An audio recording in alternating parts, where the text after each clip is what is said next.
time once you went to the city of Ephesus, and you went there to this place, and then they were worshiping different gods. Amen. And they even wrote on a stone to an unknown God.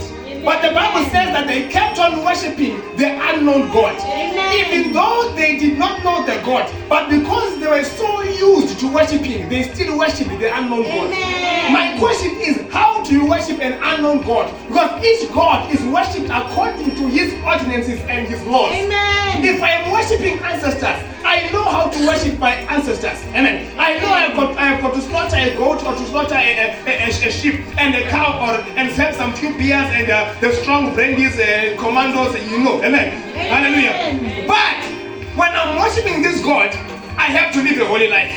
When I'm worshiping this God, I have to approach him in the name of Jesus. When I'm worshiping this God, I have to worship him according to the standard of the word of God. Amen. Hallelujah. So each God is worshipped according to his ways. If I'm worshiping Allah, I have to worship Allah according to the ordinances of the Quran. Amen. Amen. I cannot worship, if I'm worshiping Buddha, I have to worship Buddha according to the ways of Buddha. Amen. Hallelujah. Every God is worshipped according to his own ways. Amen. Now, how do you worship a God you don't know in your own way? Amen. So in other words, what the problem could be in this situation is that you will find that they are going to adopt methods from their old cultures and their old idols and try to bring them in the church of God. Amen. Why? Because they are not used to the ways that this God is worshipped. Amen. Are you hearing me, somebody? Amen. Some of you are used to churches that even though you are in a church and the Bible is open, still they are going to worship other things from outside in the same church. Come on. Amen. Amen. And now, even though you are here, you are coming because of Upele and you are used to church environment,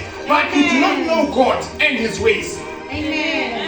Maybe you thought you were coming for healing. You are joking. Amen. God, let me preach to you. Amen. Hallelujah.